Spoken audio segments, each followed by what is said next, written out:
Danielle, please introduce yourself and tell us, how is the climate emergency affecting House District 45 in the Colorado House of Representatives? Absolutely. My name is Young-Kombo, and I am running for the State House of Representatives in House District 45. First, I would just like to emphasize the numerous jobs that would be created, not only in District 45, but across Colorado with renewable energy efforts.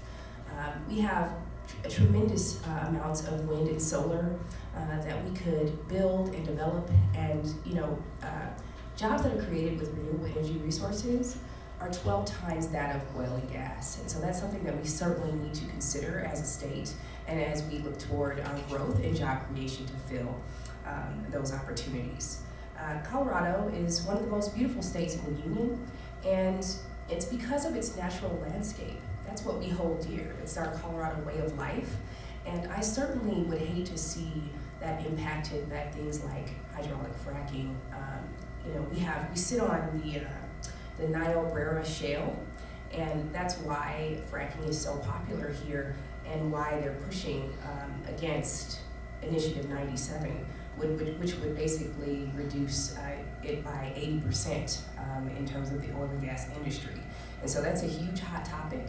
And I certainly don't want to see job creation go away in those industries. However, we don't look back to the candle making industry as something that hindered progress towards electricity, which changed the American way of life.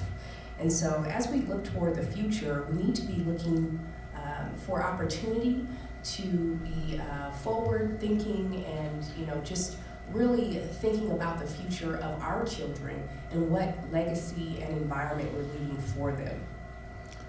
When it comes to fracking, there are numerous issues that surround it, and that's especially being the impact on our water resources, which are limited.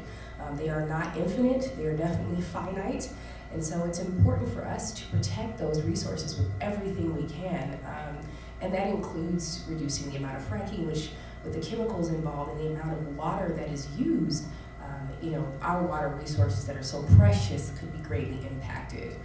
There have been rural communities that have felt that have had access to fresh water and no longer do it, and as a result they have to go through very arduous tasks in bringing water home. And so I would hate to see my district be impacted by something like that. And I know that we at this time have about 50 years left in terms of our water resources, and so we really need to be thinking ahead and working hard to ensure that we're preserving our water and protecting our environment and leaving a better future for our children and the generations to come. What are our nation's very best opportunities to manufacture and implement renewable energy technology in your district? Again, job creation. Colorado, and particularly my district and in Douglas County, is one of the fastest growing areas in the country. I believe Castle Rock is 7th in the nation, and that certainly is something that we need to consider when it comes to less impact on the environment and carbon emissions by everyone having to travel down up north from Castle Rock to work, and from Castle Pines and the Pinery. We can have jobs right there that are created by renewable energy resources. What can Colorado contribute as a model to the nation as a foundation for a new energy economy? I think that at the very least, we should certainly consider incentivizing our businesses, our educational institutions, and various other areas of opportunity that would reduce the amount of waste and usage of plastic materials, things like that contribute to harmful issues with the environment. I think that if we incentivize business, we have a great opportunity there. If you can save some of your tax dollars, if you implement processes and various methods of managing your waste, I think that would be something that we could be a leading proponent of in our state. Thank you, Danielle Young-Kombo. Thank you for having me, Mr. Charles. You're welcome.